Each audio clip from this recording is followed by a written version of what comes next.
Hey, this is Kirk, the Bariatric Carnivore. Well, can you be low carb and still drink alcohol? And the surprising answer to that is yes, because it depends on what you're drinking. But if you're just drinking pure distilled spirits, bourbon, tequila, whatever, that has zero carbs. I mean, you can. By the way, if you still drink and you're at a bar, uh, bet somebody how many carbs does a glass of bourbon have?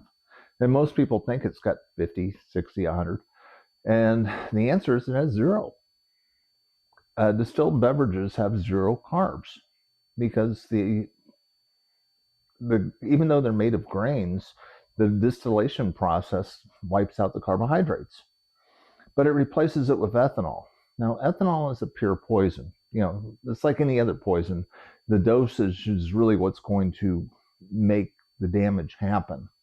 So, high fructose corn syrup in large amounts is a poison that is going to wreak havoc with your liver. Well, too much ethanol is going to do the same thing. So it is a danger, when it's used in large quantities chronically over time. And it does create damage. It is going to affect your heart. It's going to affect your liver. That is going to, the way your liver prioritizes its processes is the first thing that happens when you get ethanol in the system is it tries to get rid of it as quickly as possible. It breaks it down into formaldehyde and tries to get it out of the system as quickly as possible. And as a result, you're not making ketones and doing other things. You're not fat burning when it is trying to get rid of ethanol. So keep that in mind if you're trying to lose weight. You're not going to be able to lose weight and drink large quantities of alcohol. Your body isn't going to work on the fat burning until it gets rid of the ethanol. So, that's something to keep in mind. It's going to, if you large amounts over time are going to damage the brain, pancreas, heart, stomach, etc. It's going to give you puffy skin. It just creates a whole host of problems, over time. But it doesn't mean that if you're one of these people that has a drink, on their birthday or an anniversary or something like that, that, you're going to have all these health problems. Sorry, it just doesn't work that way. But frankly, it depends on who you are. I'm one of these people that, one drink is never enough. So if I have one, I'm off to the races. So I have to stay away from it. The same way I have to stay away from certain foods because certain foods are triggers, and I will start going into a carb coma as quickly as I possibly can. So I try to stay away from foods that I know trigger me, and alcohol is one of those foods that trigger me. So I stay away from it. Your mileage may vary. I don't know who you are. I'm not your parent. If you're over 21 in the United States, you can drink legally, and more power to you. But I'm talking about it from a health perspective and from my own personal experience. I mean, I quit drinking 7 years ago because it became a huge problem for me. And I had to, make that break totally. And then it became a total abstinence thing. The problem is this: for a large part of my adult life, I drank very heavily. Now, part of the problem with that is that creates damage. That creates, the chronic heavy use of alcohol over time is going to create permanent damage. There's a little bit of cirrhosis on the liver, and that is not something that is curable. So, I'm stuck with a liver that is not running optimally because of that damage. I had a heart attack.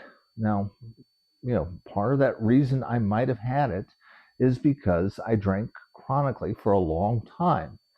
Now, one of the reasons why I might have been able to recover so darn quickly from having open heart surgery was because I didn't drink anymore, and that I'd been sober for 7 years, and that I'd been low carb and eating a really good diet and was doing weight training and all this other stuff. So, I was able to recover and get back into life much quicker than many people that I know that have had open heart surgery, because I was, I mean, look, if you're going to have a heart attack, do it when you're healthy. That's all my best life advice. If you've got to have one, do it when you're healthy. And, Thankfully, I recovered and, was able to go on and start getting back to work within a month. And I was lucky, in that way. But part of it was because, I'd given up many of the bad habits that had plagued me before. But my best advice is, frankly, avoid it if you at all possibly can. If you are going to drink, stay away from beer because that is high in carbohydrates, wines, have to Google it for the particular variety you're looking at.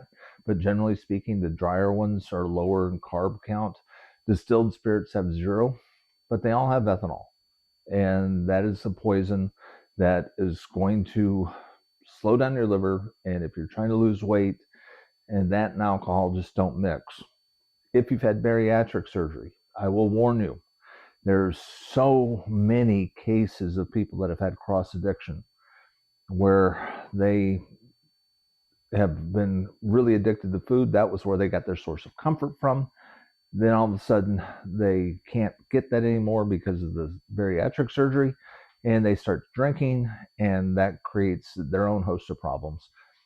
I had a problem with it because, I when I had the surgery 12 years ago, all of a sudden I don't have a stomach anymore. I've got this tube, and the liquids don't stay in that tube. They just go right into the intestines. And as a result, alcohol affected me very differently. I didn't know when I'd had a drink like I used to.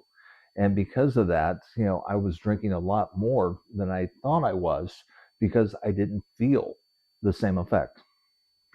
Now, the good news is if you're eating low carb and carnivore, there's a really great book from Dr. Georgia Eads on Change Your Diet, Change Your Mind. And one of the things that we are finding more and more, particularly people with addiction issues, is that when they quit, when they switch their diet and they get rid of ultra processed food and they start eating a whole foods diet, it changes their gut microbiome. And there seems to be this real strong chemical link between the signals from the gut microbiome and your brain.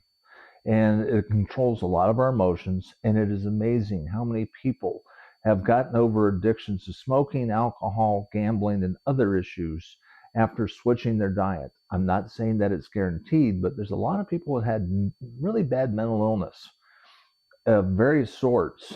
And addiction is another form of a mental illness. And they get over it when they switch their diet. So that is, maybe something to consider. If you've got an alcohol problem and you're still eating the standard American diet, you might be able to get over it more quickly by switching your diet first, eating a whole food, low carb diet, and then trying to get rid of the other addiction. That might be the best sequence of events as opposed to trying to quit drinking and still eating the standard American diet. Either way, your choice. You're an adult. Make up your own mind. So this is Kirk, the Bariatric Carnivore. I try to put out a couple messages each week. If you like this message, please hit like and subscribe. Join this channel of other like-minded people. I try to put out a couple messages each week. I will talk to you again soon.